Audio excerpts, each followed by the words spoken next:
Eravamo rimasti con questa bella monografia sul Correggio. Arte dossier. In questi anni è uscito un sacco di roba di questo calibro, di questo genere, a mani basse.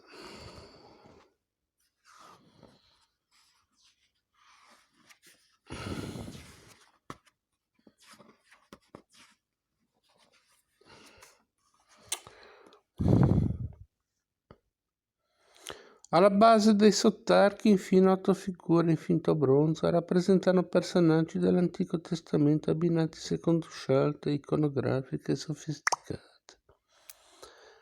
Daniele o Enoch ed Elia sono sotto il pennacchio, con San Giovanni, Giesse e Mosè sotto San Matteo, Giona e Sansone sotto San Marco.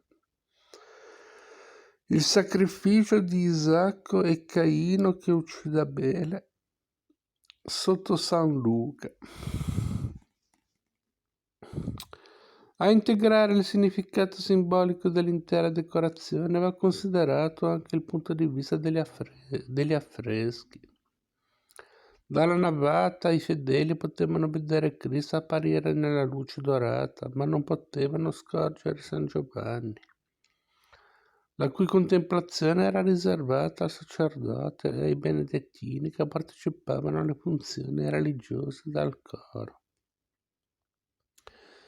Dalla navata si vedeva anche l'affresco dell'abside con l'incoronazione della Vergine.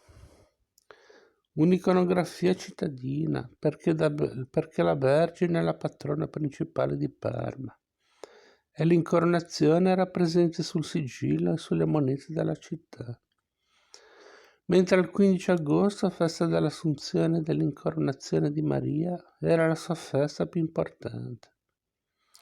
Inoltre nel terzo decennio del Cinquecento a Parma il culto mariano trova importanti momenti di conferma. Nel 1521, dopo la liberazione dall'assedio francese, si decide di costruire la chiesa della Steccata per ospitarvi un'immagine miracolosa della Madonna, come ringraziamento per la protezione accordata alla città. A seguito della nuova fondazione si susseguono molte commissioni importanti di opere che vedono la Vergine protagonista, tra le quali vanno ovviamente annoverate questa incoronazione e soprattutto l'Assunzione dipinta dal Correggio nella cupola del Duomo, ma anche la più modesta Madonna della Scala che decorava una delle porte cittadine.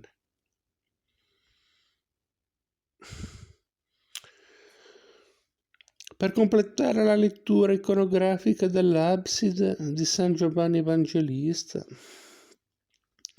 grazie alla copia tardo cinquecentesca dell'affresco del Correggio, sappiamo che ai lati della Vergine si trovavano due santi benedettini, Benedetta a sinistra che ci guarda e indica la Vergine, e Mauro a destra, mentre più avanzati erano Giovanni Battista a destra e Giovanni Evangelista a sinistra.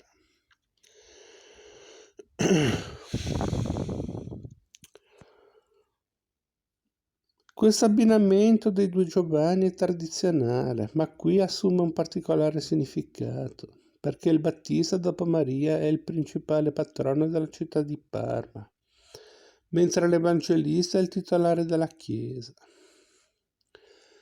Il successo ottenuto con la cupola di San Giovanni Evangelista dovette convincere i fabbricieri del Duomo di Parma a incaricare Correggio dell'ambizioso progetto di decorazione della cupola della maggiore chiesa cittadina, che rientrava in un più ampio programma, probabilmente sostenuto dal cardinale Alessandro Farnese, vescovo di Parma dal 1509.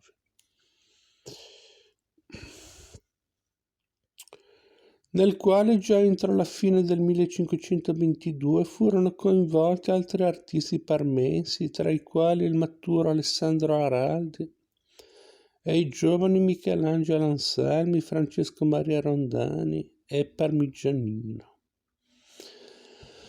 Il 3 novembre 1522, 2 giorni dopo l'accordo per il completamento della decorazione d'affresco di San Giovanni Evangelista, Correggio firma un contratto con cui si impegna a dipingere la cupola, tutto il presbiterio e l'abside del Duomo per la considerevole cifra di 1100 ducati. Nel contratto non vengono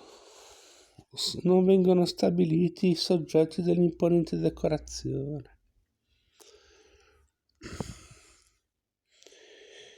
Ma Correggio accetta di dipingere quelle storie gesseranno date.